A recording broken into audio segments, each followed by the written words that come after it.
안녕하십니까. 생활주역을 강의하고 있는 이규희입니다.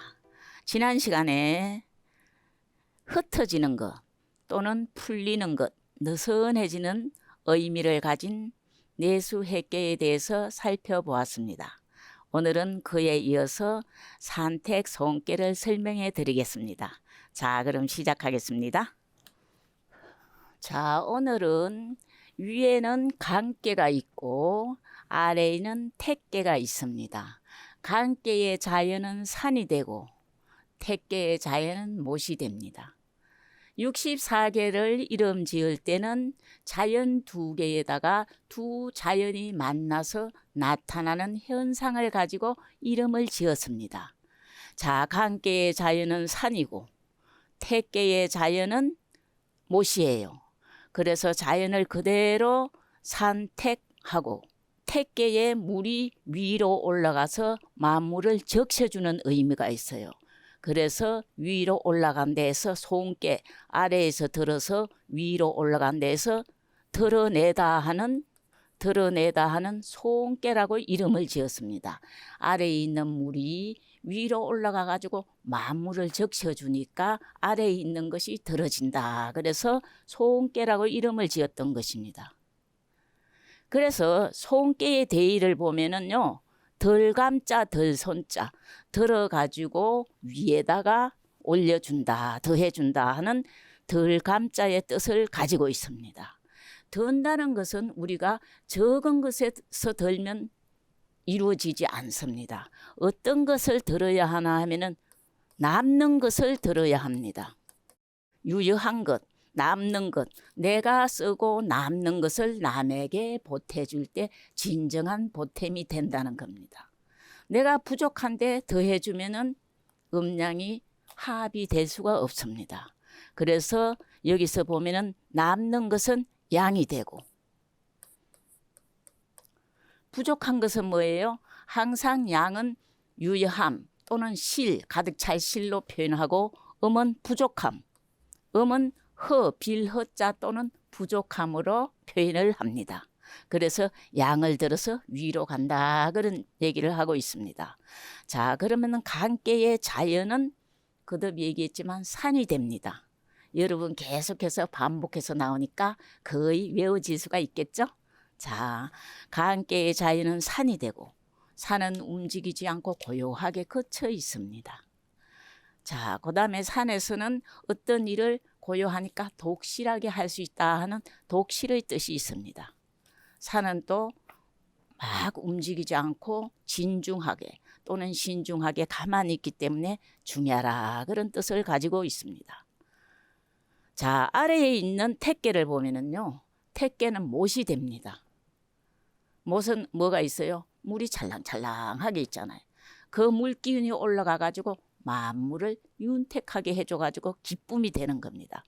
그래서 택계의 자연은 못이 되고 만물을 적셔주는 거예요. 만물을 윤택하게 해주는 거예요.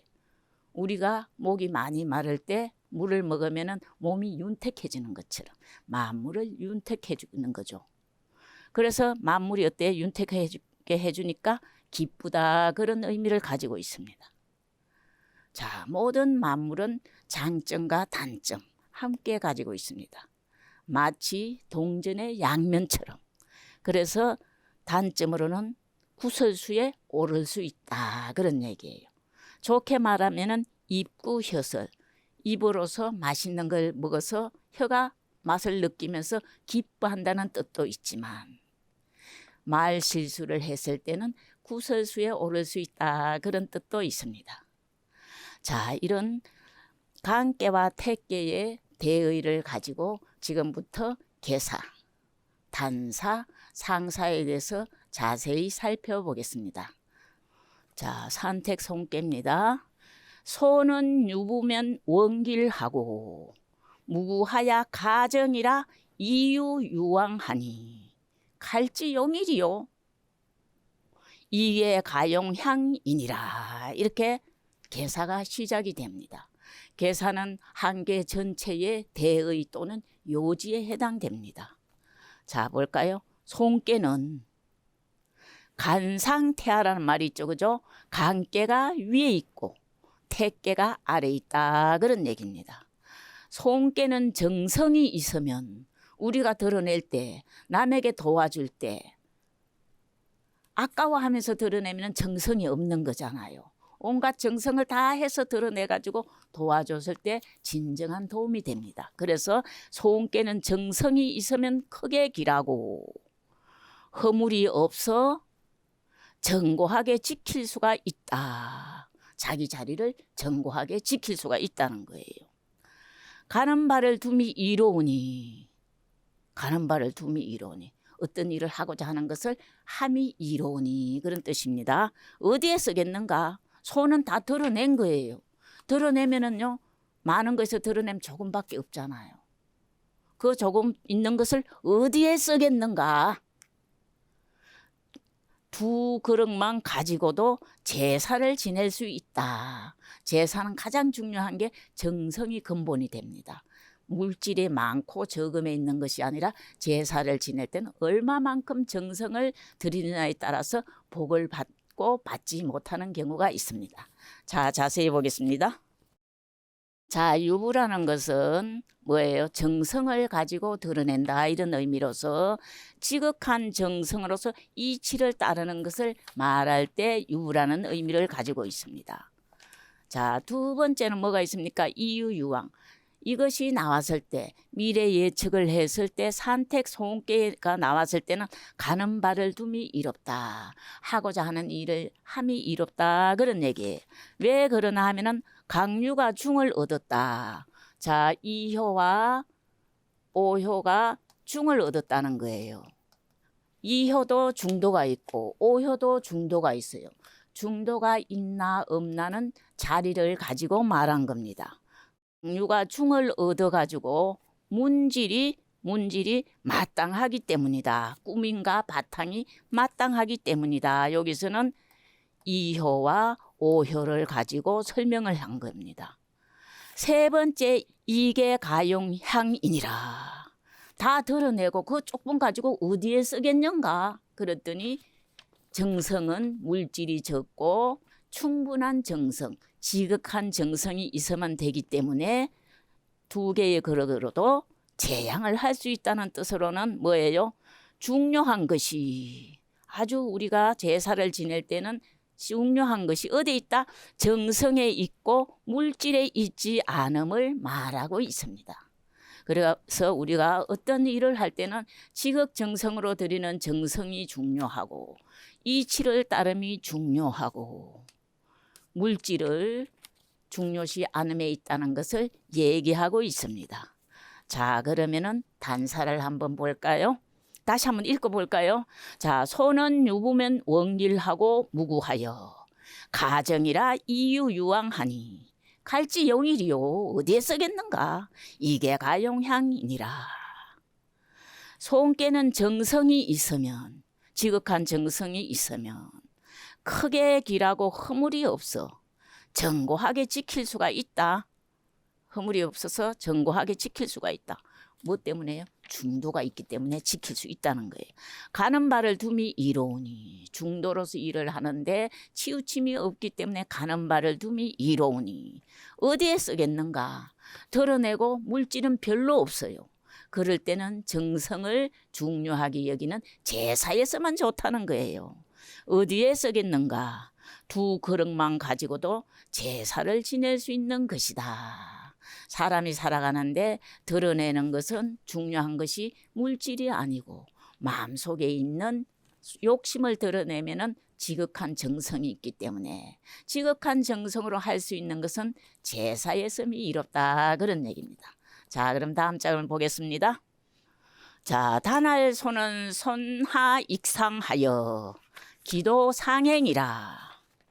손이 유부 원길 무구 가정은 이유유왕이니라. 이렇게 돼 있죠, 그죠? 자, 단에 말하였다. 손깨는 아래를 들어 위에 더해 주어 그 도가 위로 행해진다. 아래에 있는 물이 위로 만물을 윤택하게 적셔주면서, 만물을 윤택하게 적셔주면서 만물을 자라게 하는 거예요. 그래서 들어주되 정성스러운 마음이 있으면 크게 길하고 허물이 없어 견고하게 지킬 수 있다는 것은 괴사를 다시 설명하고 있습니다. 가는 발을 둠이 이롭다는 뜻이다. 손괴가 나왔을 때는 하고자 하는 일을 함이 이롭다. 왜? 유효한 것, 남는 것을 남에게 들어주기 때문에 일이 잘 된다. 그런 얘기입니다. 자세히 보겠습니다. 자, 여기서 보면은 손하익상. 손하익상이라는 것은요, 유효한 것을 들어서 부족한 것에 더해줌을 이룬다. 유효한 것은 양이 됩니다. 부족한 것은 뭐예요? 부족한 것은 음을 얘기합니다. 자, 4개를 보면은요, 양이 2개가 있어요. 그럼 4개가 4개에서 들어서 외개에 더해줌이 됩니다.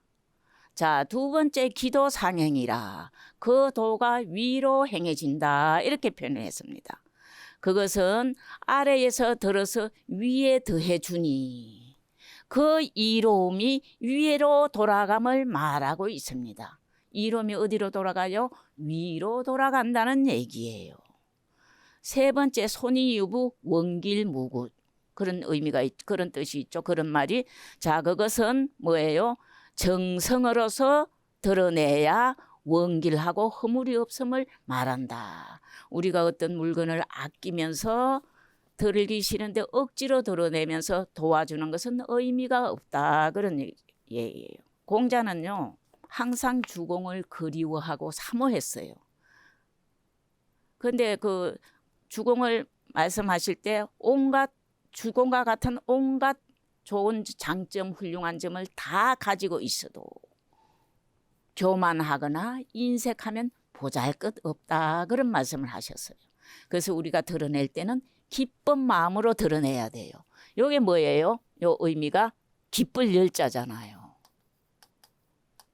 그래서 드러낼 때는 기쁜 마음으로 들어서 부족한데 줄 때 그렇게 의미가 있다 그런 얘기예요. 가는 발을 둠이 이롭고 원길하게 된다 그런 의미입니다. 자 그러면은 단사가 기니까 다음 장을 볼까요? 자 갈지용 이계 가용 향은 이계응 유시며 송광이규 유시니 유시가 2번씩 나오네 그죠?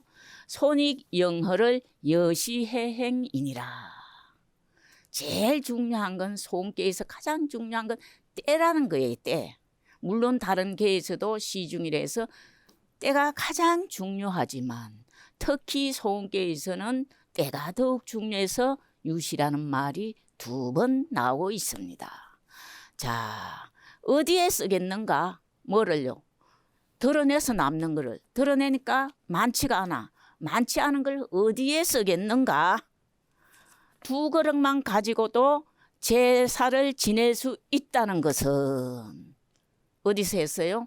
괴사에서 했잖아요. 괴사에서 2그릇만 가지고도 정성만 있으면 제사를 지낼 수 있다. 그런 표현을 했어요.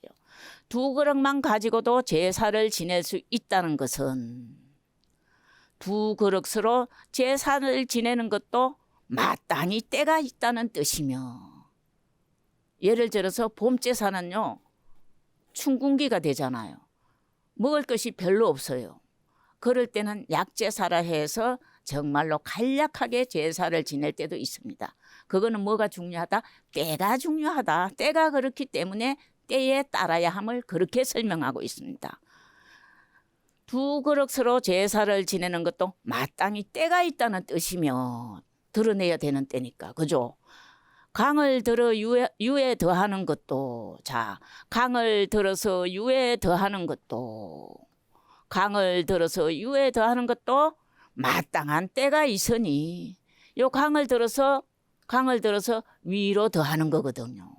마땅한 때가 있으니 들고 더하며 채우고 비움을 마음대로 하지 않고 어떻게 한다? 때와 함께 행해야 한다 그런 얘기입니다. 자세히 한번 볼까요? 자, 2그릇만 가지고도 제향을 할 수 있다는 것은 제사 지내는 예를 설명한 겁니다. 제사 지내는 예는 우리가 제사, 하늘에도 제사 지내고 땅에도 제사를 지내고 조상에게도 제사를 지낸다 이런 얘기예요.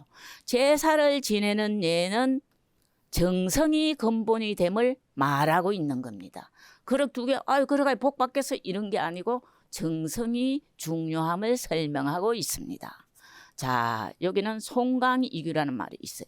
강을 들어서 유에 더해 준다는 것은 반드시 유효한 것, 남는 것을 들어서 더해 줘야 한다 그런 얘기예요. 본인도 부족하면서 들어주면은 음양이 균형이 깨어진다는 얘기입니다. 그래서 반드시 남는 것을 들어주는 것을 말하고 있습니다. 그 다음에 또 뭐가 있어요? 여시해행이라는 말이 있어요. 여시해행이라는 것은 동할 때는 반드시 때의 마땅함을 따르는 것을 설명하고 있습니다. 마음대로 움직이지 않고 때에 마땅하게 움직였을 때 길한 방향으로 나아갈 수 있다 그런 얘기예요. 여기라는 것은 뭐예요? 피흉추길. 흉한 것을 피하고 어디로 가는 거예요? 길함으로 나아가도록 설정을 해놓은 겁니다. 그래서 우리는 그 길함으로 나아가는 방법은 다른 것이 아니라 바로 뭐 할까? 움직일 때는 반드시 시의, 때의 마땅함을 따라야 한다 그런 얘기입니다. 자, 다시 한번 볼까요? 갈지영 이계 가용 향은 이계응 유시며 송강이규 유시니 손익 영어를 여시해행이니라. 어디에 쓰겠는가? 들어주고 조금밖에 없는데 그것을 어디에 쓰겠는가? 두 그릇만 가지고도 제사를 지낼 수 있다는 것은 지금 단산한 괴사를 다시 부연 설명하고 있는 겁니다. 두 그릇으로 제사를 지내는 것도 마땅히 때가 있다는 뜻이며 강을 들어서 유해 더해주는 것도 마땅한 때가 있으니 막 아무 때나 들어주면 안 돼요. 그 사람 보니까 충분한데 보태주면 안 돼요. 논어에 보면 그런 말씀이 있습니다. 있는 자를 보태주지 말고 더해주지 말고 부족한 자에게 더해줘야 한다. 그런 의미입니다. 그래서 덜고 더하고 채우고 비움을 내 멋대로 해서는 안 되고 때에 따라 행해야 한다. 그런 얘기입니다. 그래서 우리가 드러내고 도와줄 때는 항상 때에 마땅하게 해야지. 자연은 저절로 때에 마땅하게 봄, 여름, 가을, 겨울이 때에 마땅하게 돌아가는 것처럼 우리가 자연을 보고 배울 수 있는 것은 때에 마땅하게 해야 함을 설명하고 있습니다. 자, 그럼 상을 볼까요? 상할 산하유택이 손이니 군자야야 징분지력 하나니라. 이건 이제 수신하는 거, 도 닦는 겁니다. 드러내서 도를 닦는 겁니다. 상에 말하였다. 산 아래에 못이 있는 것이, 자, 요 그림을 보면은 산이 있고 여기 보면은 못이 있습니다. 산 아래에 못이 있는 것이 송깨이니 아래에 있는 연못의 물이 위로 올라가 가지고 나무에 뿌리를 타고 올라가 가지고 만물을 윤택하게 해주니까 다 기쁘잖아요. 그죠? 송깨이니 군자가 이 이치를 본받아서 자신을 수신하는 데 쓴다는 거예요. 드러내는 걸 보고 본받아서 분노를 경계하고, 사람은 제일 참기 어려운 것이 분노입니다. 그죠? 본인도 모르게 기운이 막 올라가니까 그걸 시샘말로 뚜껑 열린다고 하잖아요. 뚜껑 열리면 눈에 보이는 것이 없거든요. 그래서 분노를 찾는 것이 가장 힘들기 때문에 자연의 이치를 본받아 가지고 뭐를 한다? 분노를 경계하고 욕심을 막는다. 그런 얘기입니다. 자세히 한번 보겠습니다. 자, 산하유택이 손이니 할 때 산하유택은 괴체의 자리를 가지고 말한 겁니다. 괴체의 위치, 아래에 있고 위에 있고 괴체의 위치를 가지고 말한 겁니다. 군자가 이 이치를 본받는다는 것은 뭡니까? 여기서 군자가 아래에 있는 것을 들어서 위로 보태준다는 거예요. 안에 있는 것을 들어서 위에 보태준다. 그것은 수신하고자 하는 사람은 반드시 먼저 안에 있는 것, 요거를 내라고도 표현하거든요. 안에 있는 것을 들어서 안에 있는 것을 들어서 밖으로 행동이 나타나게 하는 겁니다. 자, 그것은 바로 안에 있는 것을 드는 것은 그 인욕입니다. 인욕은 다른 말로 욕심을 말하고 있습니다. 욕심을 제거하고 내 마음속에 있는 욕심을 제거하고 천리를 보존한다, 그런 의미입니다. 천리는 본성이고 본성은 우리 다른 말로 하면 양심에 해당됩니다. 욕심을, 마음속에는 욕심과 양심 두 가지가 있습니다. 우리가 행동을 할 때 갈등이 생기는 거예요. 그 갈등은 다름이 아니라 욕심을 행동으로 할까 양심을 행동을 할까 하고 갈등이 생기게 되는 겁니다. 자, 세 번째 징분지력이 있네. 징분지력, 그죠? 징분지력은 뭐예요? 분노를 경계하고 욕심을 막는다는 것은 바로 분노를 경계하는 거. 마음속에 있는 분노, 막 치솟아 오르는 거, 분노는 간에 해당됩니다. 그래서 성질을 잘 내는 사람은 간이 약해지기 쉽습니다. 그래서 반드시 분노를 징계하고 화가 나지 않도록 모든 일이 있을 때 남을 탓하지 않고 나를 돌아보았을 때는 분노가 경계가 됩니다. 분노가 저절로 가라앉게 됩니다. 우리가 어떤 일이 있을 때 남을 탓하게 되면 분노가 점점 더욱 치솟아서 그 사람이 상하는 것이 아니라 내 몸이 상하게 됩니다. 그죠? 그래서 분노를 징계하고 욕심을 막아야 한다. 그것이 다른 말로 하면은 그 인욕입니다. 주자는 이렇게 표현을 했습니다. 인욕을 제거하고 마음속에 있는 욕심을 버리고 천리, 본성 또는 양심을 보존해야지 뭐 할 수 있다? 우리가 수신을 해가지고 길한 방향으로 나아갈 수 있다, 그런 얘기입니다. 자, 다시 한번 볼까요? 상하사나유택이 손이니 군자야야 징분지력 하나니라. 상에 말하였다. 산 아래 못이 있는 것이 손깨이니 군자가 이치를 본받아서 분노를 경계하고 화가 나지 않도록 경계를 하고, 경계를 하는 것은 내 자신을 돌아볼 때 분노가 사라지게 됩니다. 욕심을 막는다. 욕심을 막으면 저절로 천리가 마음속에 보존되고 그 천리는 양심이거든요. 저절로 우리가 마음속에 양심이 가득 차 있으면 행동이 양심대로 행동하게 돼서 길 한 방향으로 나아가게 된다, 그런 얘기입니다. 자, 오늘은 손깨의 산택손, 드러내는 거, 자연이 드러내는 것을 보고 우리 마음속에 있는 욕심을 드러내는 걸로 끝을 냈습니다. 자, 그러면은 손깨, 개사, 단사, 상사를 마치고 다음 시간에는 드러내되 초요부터 상요까지 어떻게 드러내는지 구체적으로 설명을 하고 있습니다. 자, 그럼 시청해 주셔서 감사합니다.